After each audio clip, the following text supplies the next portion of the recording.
तो चलिए आज चलते हैं शान ओकैसी के एक बहुत ही दिलचस्प और मज़ाहिया ड्रामे the end of the beginning की दुनिया में, जहां एक छोटी सी शर्त एक घर को हंगामे का मैदान बना देती है। कभी ऐसा ख्याल आया है कि किसी और का काम तो बहुत ही आसान है और उसे कहीं ज्यादा बेहतर तरीके से किया जा सकता है। बस यही एक छोटा सा ख्याल इस पूरी कहानी की बुनियाद है। आज हम देखेंगे कि ये ड्रामा कैसे शुरू होता है, इसके किरदार क्या गुल खिलाते हैं और कैसे एक मामूली सा दिन अफरा तफरी की एक ऐसी दास्तान बन जाता है जिसे भुलाना मुश्किल है। तो सारी कहानी की जड़ है एक बहुत ही मामूली सी शर्त। मियाँ बीवी के दरमियान एक सीधी सादी बहस छिड़ जाती है कि भाई किसका काम ज्यादा मुश्किल है, घर के कामकाज या फिर खेतों में मेहनत मजदूरी। अच्छा, तो ये कमाल का ड्रामा लिखा किसने है?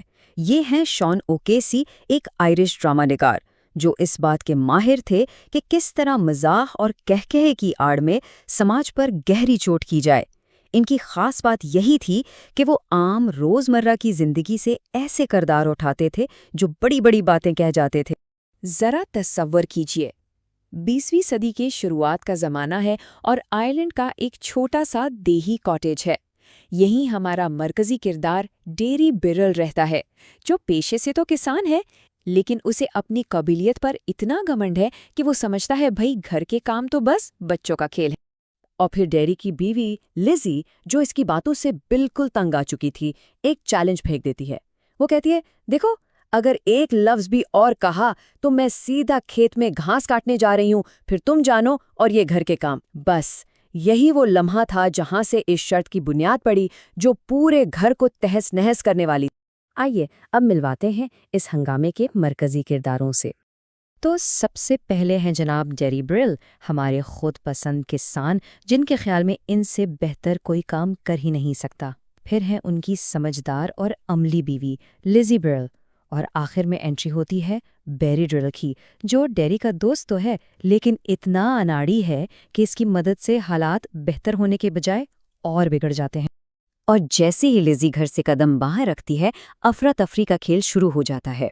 डेरी, जो खुद को बड़ा तीस मारखान समझ रहा था, अब घर में अकेला है। उसका दिन अब तबाही के एक ऐसे सिलसिले में बदलने वाला है जहां एक गलती दूसरी को दावत देगी।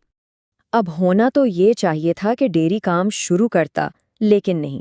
वो ग्रामोफोन लगाता है और वर्जिश की हिदायत पर अमल करने की कोशिश करता है, वो भी इतने भोंडे और मजाहिया अंदाज में कि बस यहीं से अंदाजा हो जाता है कि ये दिन आसानी से नहीं गुजरने वाला।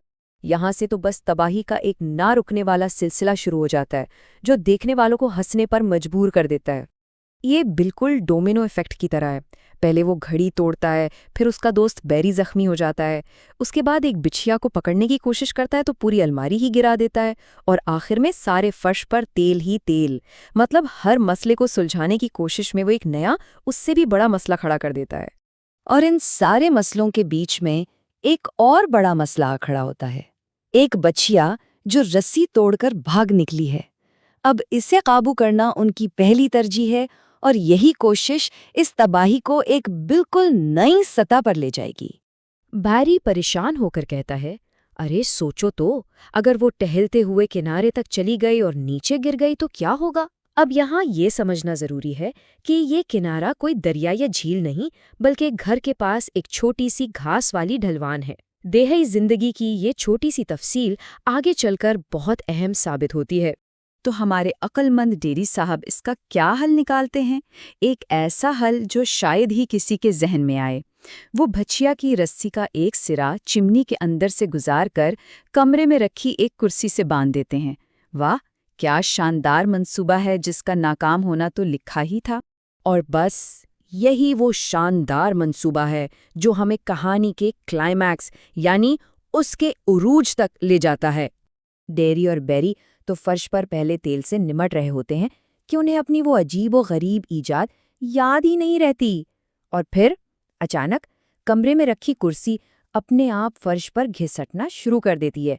जी हाँ, बाहर बिछिया ने रस्सी खींचना शुरू कर दी है। इससे पहले कि डेरी कुछ भी कर पाता, बच्चिया बाहर से एक जोर का झटका देती है और डेरी साहब, जो कुर्सी को रोकने की कोशिश कर रहे थे, हवा में उड़ते हुए सीधा चिमनी के अंदर गायब। और अगले ही पल धड़ाम, डेयरी चिमनी से नीचे सर से पांव तक कालिक में लथपथ, थका हारा, बिल्कुल हारा हुआ। और जैसे ही वो घुटनों के बल बाहर निकलता है, दरवाजे पर कौन खड़ा होता है? उसकी बीवी लिजी, जो खेत में अपना काम खत्म करके वापस आ चुकी है। तो इस सारे हंसी मजाक और तबाही के पीछे असल बात क्या है? शॉन ओकेसी आखिर कहना क्या चाहते हैं? देखें, ये ड्रामा सिर्फ हंसाने के लिए नहीं है। ये दरअसल तकब्बुर और उन पुरानी सोचों पर एक तंज है जो कहती हैं कि कुछ काम मर्दों के हैं और कुछ औरतों के। ओकेसी हमें बताते हैं कि कोई भी काम आसान नहीं होता और काबिलियत का ताल्लुक जिन्स से नहीं बल्कि तजुर्बे से होता है। डेयरी की ये हालत इस बात का सबूत है कि दूसरों के काम को हकीर समझना कितनी बड़ी बेवकूफ़ी है। तो आखिर में ये कहानी हमारे लिए भी एक सवाल छोड़ जाती है कि भाई ऐसा कौन सा आम सा काम है जो देखने में तो बहुत आसान लगता था, मगर जब खुद करने बैठे तो नानी याद आ गई। शायद हम सबके अंदर कहीं ना कहीं थोड़ा बहुत डेयरी ब्रिल छुपा हुआ है।